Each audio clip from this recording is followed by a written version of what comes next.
महंगे से महंगे रेस्टोरेंट्स का भी खाना खाना भूल जाएंगे जब आप एक दफ़ा ये रेसिपी बना के ट्राई करेंगे। ये बहुत ही लाजवाब गोश्त की रेसिपी है और यकीन करें कि आपने अगर एक बार ये जायका चख लिया ना, तो आप इसे हफ्ते में 2 से 3 बार तो लाजमी बनाएंगे। तो चलिए रेसिपी देख लेते हैं किस तरीके से आज हमने बहुत ही मज़ेदार सा काली मिर्च गोश्त बना के तैयार किया था। इसके लिए सबसे पहले हस्बे ज़रूरत कुकिंग ऑयल लेंगे। अब इसमें 3 अदद सब्ज़ी इलायची, 1 बड़ी इलायची, जावित्री के फूल हैं थोड़े से छोटे पीसेस में 3 से 4 अदद, लौंग लिए हैं 5 अदद। तो ये साबुत खड़े गरम मसाले ऑयल में डालेंगे। अब इसमें हम 3 दरमियाने साइज़ की रफली कटी हुई प्याज शामिल कर देंगे।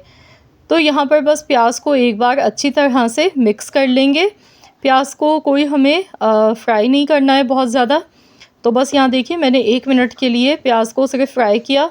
अब मैं इसमें गोश्त डाल गई हूँ जो कि मैंने आधा किलो लिया है। गोश्त मैंने यहाँ पर बीफ का बोंग का लिया है। तो बोंग का जो गोश्त होता है ना, ये बहुत ज़्यादा जूसी होता है। तो यहाँ पर मैं बोंग का गोश्त यूज़ कर गई हूँ। आप चाहें तो हड्डी वाला गोश्त भी ले सकते हैं। मैंने बग़ैर हड्डी का गोश्त लिया है और सेम इस रेसिपी को आप मटन के साथ भी बना सकते हैं।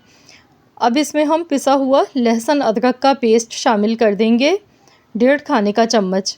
अब इसी तरह से खूब अच्छी तरह गोश्त को फ्राई करना है। इससे ये होगा कि गोश्त की भी जो एक कच्चेपन की स्मेल होती है वो ख़त्म हो जाती है। और दूसरा प्याज भी सॉफ़्ट इसलिए कर रहे हैं ताकि प्याज की भी एक कच्चेपन की जो स्मेल होती है ना वो ख़त्म हो जाए। वो सालन में हमें बिल्कुल भी नहीं चाहिए। तो यहाँ पर आपने ये स्टेप लाज़मी करना है। साथ ही में नमक हस्बे ज़रूरत इसमें शामिल कर देंगे। बस अच्छी तरह से सारी चीज़ों को खूब फ्राई कर लेना है। लेकिन बस इस बात का आपने ध्यान रखना है कि प्याज को आपने कोई गुलाबी या सुनहरा कलर होने तक फ्राई नहीं करना है, क्योंकि आज हम बना रहे हैं काली मिर्च गोश्त। तो इसमें प्याज जो है ना इसी तरह से कच्ची पक्की फ्राई की जाती है। बस इतना प्याज को पकाते हैं कि प्याज की स्मेल दूर हो जाए। कोई हमें प्याज का कलर चेंज नहीं करना होता है। आधा चम्मच ज़ीरे का पाउडर बना के डालेंगे और 1 चम्मच भुना कुटा धनिया डालेंगे। तो ये 2 मसाले इसमें शामिल कर देने हैं और इसे अच्छी तरह से भूनते जाएंगे। 1 से 1.5 मिनट के लिए इसकी भुनाई कर लेनी है। फिर हम इसमें पानी शामिल करेंगे। तो यहाँ पर देखिए बेहतरीन सी गोश्त की भुनाई हो चुकी है। तो चलिए अब इसमें 2 गिलास के करीब पानी मैं डाल गई हूँ। तो मैं यहाँ प्रेशर कुकर का इस्तेमाल कर रही हूँ, इसलिए मैंने पानी का इस्तेमाल कम किया है। अगर आप नॉर्मल बर्तन में इस रेसिपी को बना रहे हैं तो फिर आप यहाँ पर 4 गिलास पानी का इस्तेमाल कीजिएगा, या फिर डिपेंड करता है गोश्त के गलने पर। तो यहाँ पर देखिए मैंने प्रेशर लगा दिया है 20 मिनट के लिए। 20 मिनट हो चुके हैं, तो चलिए देख लेते हैं। तो यहाँ से अच्छी तरह से पहले मिक्स कर लेंगे। गोश्त यहाँ पर बहुत अच्छी तरह से गल चुका है। अब हम भुनाई करेंगे इसकी। इसमें जो पानी है इसे खुश्क कर लेंगे, लेकिन इससे पहले इसमें दही शामिल कर देंगे।